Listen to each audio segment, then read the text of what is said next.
We've been in Vietnam for 3 months now, and after spending a considerable amount of time in the same country, we tend to find there's a few things we wish we knew before coming. Now, we've done videos like this in the past, and a lot of you have said you found it both valuable and helpful, so we wanted to make sure we put together one for Vietnam. Now, make sure to stick around till the end, where we will go over a rapid fire of other travel tips and some of our favorite things here in Vietnam.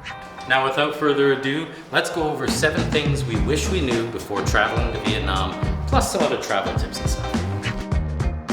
Really nice people. Oh my God! Wow, this is amazing. All right, so Vietnam is one of the most popular places in the world to visit right now, and with good reason. The food, the culture, the various landscapes, it's an absolute beauty in every angle. But you want to make sure that you're getting here legally, and that brings us to our first point, visas. Now, from our personal experience, we aren't immigration specialists by any means, side note. But from what we've seen in various expat groups and from our personal experience, there are various scams and faulty websites that you want to be careful of when you're signing up for your visa. There are some countries that actually qualify for visa on arrival, but many of them don't, and we're from Canada and we are one of them. So we had to sign up for a visa online before we even got here. And we're lucky enough too, for Canada, there is now an extended visa for up to 90 days. So we were able to spend 90 days in this beautiful country, so we absolutely loved that. For your visas, you do want to apply in advance, just because if anything does go wrong, you do have to reapply. I remember when your dad came to visit, he booked his ticket within a week, or it was just over a week, and he kind of made a couple mistakes on that visa, and he had to reapply, I think it was 2 or 3 times. Yeah, and he actually did reach out to a specialist. Again, there are scams out there, but there are some people that can help you out with it as well. Yeah, so worst case scenario, you mess up your visa and you have a flight out within 24 hours or 48 or whatever, and you don't get your visa in time, you can reach out to visa agents and they can fast track your visas for you, so that is an option if something does go awry. Yeah, it's one of the biggest problems we've seen other people in the expat groups mention is that they keep getting denied on their visas. So when you're filling it out, make sure you got all those I's dotted, T's crossed, so that there are no issues and that you're not last minute scrambling to get it figured out. Yeah, because that's super stressful and that's a good way to ruin your vacation before you're even on your vacation. Now, once you arrive in Vietnam, you gotta stay connected, and that brings us to our next point, which is SIM cards. Now, SIM cards here in Vietnam are a little bit different than they are in other Southeast Asia countries. For example, Thailand. In Thailand, you can just go to a 7-Eleven and you can purchase your 30-day SIM card right there, and you can come back and get your top-ups at 7-Eleven. Yeah, whereas in Vietnam, we actually had to go straight to the cell phone provider. We went with Viettel, mainly because it was just around the corner from our first hotel, but we've had no issues with the connectivity with them, and they are pretty widespread all around the country. So as we needed to update the data on our SIM cards, it was pretty easy. Just walk in, sign up, and you're good to go. There are various packages, but anywhere between about $8 to $15 Canadian, we found, was good enough for us to get the SIM card and then continue to upload it along the way. And if you're a fellow Canadian like us, you know that is a steal of a deal. Yeah. And we've had no issues with the connectivity, even in some of the more remote places that we've traveled. Now, you can upload data directly from your phone. You can top it up. They send you a text once you're done, and you can kind of follow the link and do it that way. But we do not speak enough Vietnamese to figure that out, and even just trying to translate from one phone to another and everything, we found even though there is that extra bit of friction, it was just that much easier to go right into the store and top it up from there. Yeah. All right, now that you're here and you're connected, how do you get around? Well, one of the most popular ways to get around the country of Vietnam is by sleeper bus. And we were really excited to try these out when we first got here. But what we've found is not all sleeper buses are created equally. No. There are 3 styles of buses that we've experienced, and it starts with the basic sleeper bus. Now, these tend to be a little bit older, a little bit more run down, but they're the cheapest option. If you're looking to just travel a couple of hours, they're really not that bad, but they don't come with any bells or whistles whatsoever. Now, the step up from there is the VIP sleeper bus. You tend to get your own little TV screen, a couple chargers. They're a lot more modern feel, a little bit cleaner. You are still a little bit cramped. There's 3 rows of seats in the VIP buses. They are a little bit of a step up in price. So you get a little bit more modern amenities, but they're still a little bit more cramped. And then there's the third style of sleeper bus, which is our personal favorite, the luxury limousine bus. If you can swing that, we definitely recommend it, especially for the longer trips, as there's only 2 rows of seats in the bus, so you get a lot more room. You get all those modern amenities like the chargers, the TVs. They even gave us like some snacks and water. And so it's just a lot more comfortable, especially if you're doing those overnight hauls. Yeah.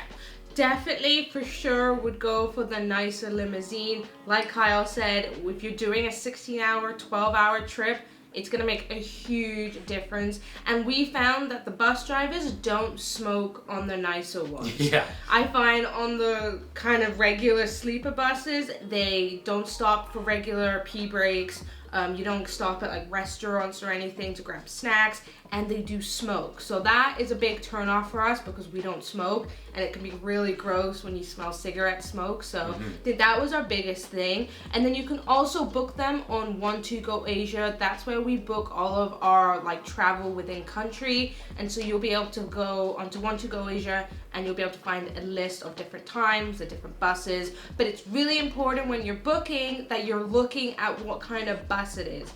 The pictures aren't always accurate, so you really want to read, like it will tell you if it's a VIP sleeper, a limousine sleeper. If it just says sleeper, you're going with the basic. Yeah. All right, now we've discussed the sleeper buses that are gonna get you around Vietnam. Now we're gonna talk about weather. And now some of you are probably gonna say like this is a really stupid one. But pretty obvious in some ways. But it's actually a really important factor when traveling in Vietnam. It may be a small country, but so diverse. And when you come at the different times of the year, it's really gonna drastically affect your experience in these places. Yeah, and some of the places that are really warm at one time of year, even at the same time of year, you may get snow in other parts of the country. We were seeing pictures of snow in Sapa when we were down in Hue, and it was nice warm weather on the beach. So if you're looking to really travel around the country, make sure that you pack for all weathers, you know, make sure that you're properly prepared for drastic changes in the temperature, for sure. And if you're looking just for a beach vacation, really think about where you're gonna be and what time of year you're gonna be going, because that's gonna really affect your beach weather. We were in Nha Trang for Christmas, and it was not beach weather. No. We could not go in the pool because it was really chilly. And we were just in Ho Chi Minh City, less than a month earlier, and it was smoking hot. I'm getting a fan. It was super hot. Yeah, and then we headed up into Dalat, which is the highlands, and it was super chilly. It was gorgeous, so we had our raincoats on and our sweats on, and so that was fine. But it was such a drastic temperature change that you do need to be prepared for that and the activities you're going to be doing in Vietnam. Yeah, and honestly, that slight drop in temperature was pretty nice for a couple weeks. After being in Thailand, Bangkok with plus 35, Ho Chi Minh was 30, 35. When we hit that 15-degree weather, we were like, all right, this is a nice switch up, but at the same time, you just want to be prepared for it. Now, if you do run into some chillier weather, or even if it's a nice hot day, if you're anything like us, we're big coffee fans, and there is a massive variety and a big coffee culture here in Vietnam. There's a number of iced coffees. Oh wow, mine is so good. Hot coffees, but there's some really unique coffees to this country specifically that we absolutely loved. One of our favorites and one of the first ones we had to try was egg coffee, which was absolutely delicious. We first tried it in Ho Chi Minh City. It's like this whipped up egg white. Is it egg white or the egg yolk? Egg white, I believe. It's one or the other. We'll put it up right now. But basically they take part of the egg, they whip it up into like a meringue, and then they use that as the cream on top, much like you would with the froth on the top of a cappuccino. It doesn't taste anything like egg at all, but it was absolutely delicious and a must try when you come to the country. And then you have salted coffee, which I love. It's not salty, but it's almost got this like caramel salted kind of coffee flavor. It's really good. We love the coffee in Vietnam, and it's so easy for us to go to like Highland Coffee and go buy a cheap bag of coffee, and we can use that in our hotel room to make a fresh cup of coffee. That was the kind of our struggle in other countries to just find basic grinds of coffee. So we were really happy that there is such a wide variety of various forms of coffee and accessibility to just your normal grinds as well, for sure. That is one side note though, is if you're looking to just get like a normal black coffee in the coffee shops, sometimes it can be lost in translation a little bit. I think we might have got something mixed up here. We got more milk than we did coffee, so I think there might have been a slight communication, or maybe it's an espresso shop. We could definitely see it being an espresso shop. Make sure when you're in the coffee shops, when you're ordering, maybe get the translation app out or something like we didn't, and make sure you get what you're looking for, or just drink like the locals do. Have it with the egg in it, have it with the salt coffee or whatever it is. But if you're looking for just a basic black coffee, thankfully they do have the basic grinds here. You just might have to make it yourself. Yeah, honestly, you're in Vietnam, go for the great coffee, explore, dive into the different coffee culture that is here, because it's so good, and you're not gonna get that back home, and you're gonna miss out if you don't. Yeah. And a little tip too, we've noticed in Vietnam, when you order coffee, it always comes with this light iced tea. And it's not iced tea that you get back in North America where it's like packed full of preservatives and it's sugary. It's actually light tea where they've steeped it only a little bit, so it's kind of watery, and then they give you that with the coffee. There's been some debate what that is for.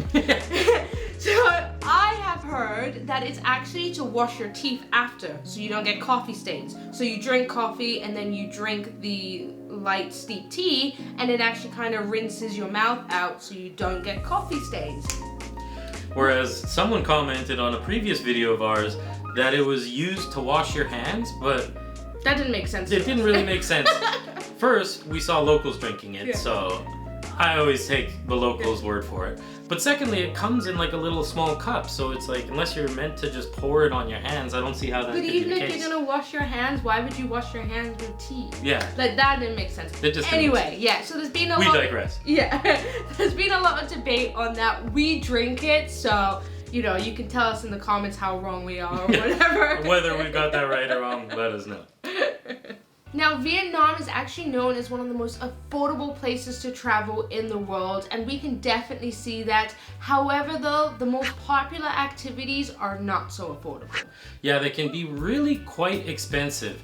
For example, Ha Long Bay cruises can be upwards of $150, $200 a night. Places like the Pha Nang Caves, where it's like the biggest cave systems in the entire world. We were looking into that, and some of those excursions can actually run you $2,000, $3,000 for just a few days hike through the cave. So your budget should really depend on what you want to do when you're coming here. Again, you may have heard it's one of the most affordable places in the country, or one of the most affordable places in the world, which it definitely is, but some of the most popular things to do can really impact the bank quite a bit. We really see how it is affordable in our daily lives though. For instance, our hotel stays are much cheaper. We're actually staying here in Da Nang, and we're staying in a really nice hotel. 4 stars, it's got a rooftop pool, and it's only $18 Canadian a night, which is crazy. Crazy. Our daily food budget is incredibly cheap. I think we spend, what, not even $20 $20, a day? $30 a day, depending on where we're eating. Now, you can order food in, and you can go to some of the more touristy places. And when you're in those touristy areas, like when we were in Hoi An, we noticed that it can be very touristy. And so you're gonna find some restaurants that are almost double or triple the price if you were to just go a couple blocks off.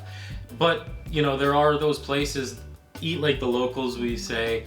You get the best food that way anyways, and you're gonna be saving so much money, and you're gonna notice that you get great dinners, great lunch items, great breakfast, and it's all $10 or less per item.